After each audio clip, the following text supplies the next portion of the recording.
You know, one of my favorite games of the 360 and PS3 generation was Skate. Did you guys remember playing Skate back then? The first one, and then the second one, and then maybe the third one. I just know the first one, when that came out, was kind of mind-blowing. It took what we knew as arcade skateboarding with Tony Hawk being crazy and all over the place and jumping off of, 20-story buildings and stuff, and kind of making it more realistic while still keeping an arcadey feel to it.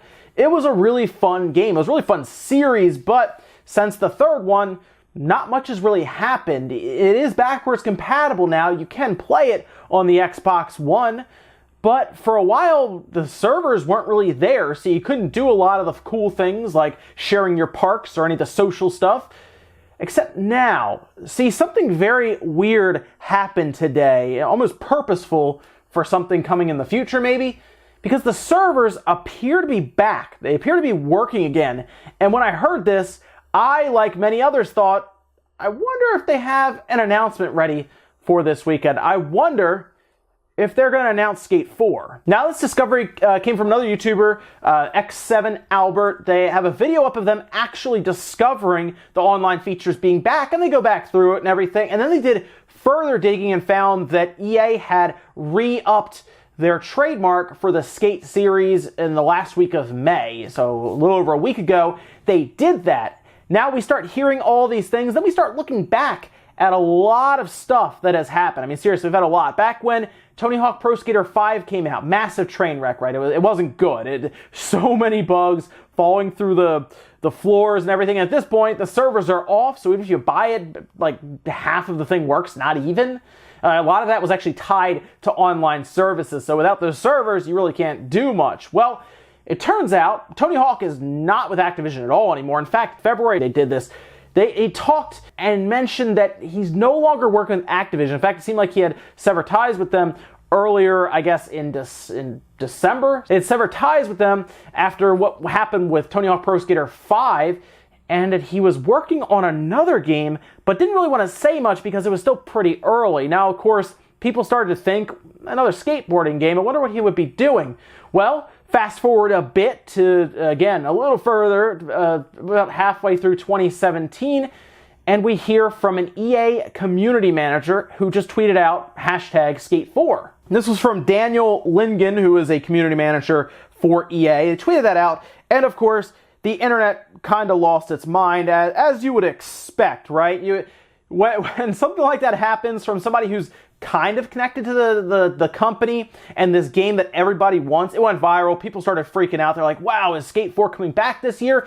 EA seemed to put that fire out pretty quick, saying that they had no plans for it and it wasn't in production. And that's pretty much what they said. And after that, people kind of walked away from it because, well, there's no servers for Skate 3 or anything, so yeah, maybe the Skate series really is dead. But it always bugged me because I look, especially now, at what EA's monetization strategies are, which pretty much revolve around microtransactions and loot boxes, especially with the FIFA franchise, right? FIFA is notorious for their loot boxes, and they get a lot of money, like hundreds of millions of dollars every single year just from that FIFA cash grab with those loot boxes. It works every time. And then I look at something like skateboarding, right? Something like a Skate 4 would have tremendous amounts of microtransactions, tremendous amounts of loot boxes if they wanted to, which it seems like they're getting maybe a bit away from the loot boxes of what's happening with Battlefield 1.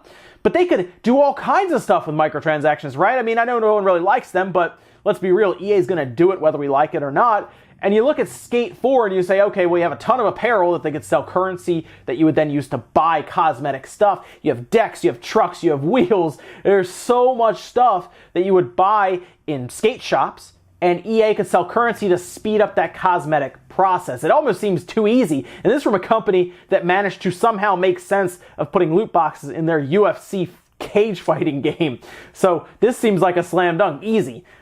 But there's also the question of what would Tony Hawk be doing if he's not directly working on a skate game as like a producer or somebody who's helping develop it, honestly, Tony Hawk could be somebody they chose as like their cover athlete. Something like we see Madden, for example, just announced T.O. on their cover, right? And we see it every year with FIFA. They take an athlete who's popular or well-known and slap him on the cover. Tony Hawk would be great because, one, people know him from the Tony Hawk Pro Skater games, and two, we haven't seen skate in so long, then you have basically a legend that everybody knows, Tony Hawk, that's synonymous with skateboarding, on the cover.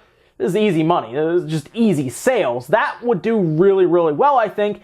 And with all these rumors going, with the servers coming back, usually servers come back for games like these if there is some announcement coming up, for the most part, unless they just want to be nice, but it's EA, so let's just not, I guess, not assume that. But there's a good chance these servers are back to complete all the functionality of the games so that when they get to E3, which is this Saturday, so we'll know either way about this rumor because this is not at all confirmed, obviously. This is rumor wave. There's a chance they get there, they announce it, and then all of a sudden, Skate 3 gets another look because people are getting ready for a game that's releasing later on this fall. It's very possible that's why the servers are back. Or maybe they're just being nice, but it's EA, so I'm just going to assume that they're announcing something. We'll see. You know what? We'll also see if EA actually says anything about this, because so far, they have been pretty much quiet completely. Nothing. So, yeah, we don't have to wait long either. That's the other nice thing. If they don't have it at their E3 press conference, then we're all going to be confused why these servers are back. But if it does show up there, they announce the Skate 4 because it's ready to go. Maybe it wasn't, a year or two ago to say anything about it, and now it's ready. Yeah, get excited because I am so ready if they have another a Skate 4 ready for this generation because we haven't had one since the 360 and the PS3.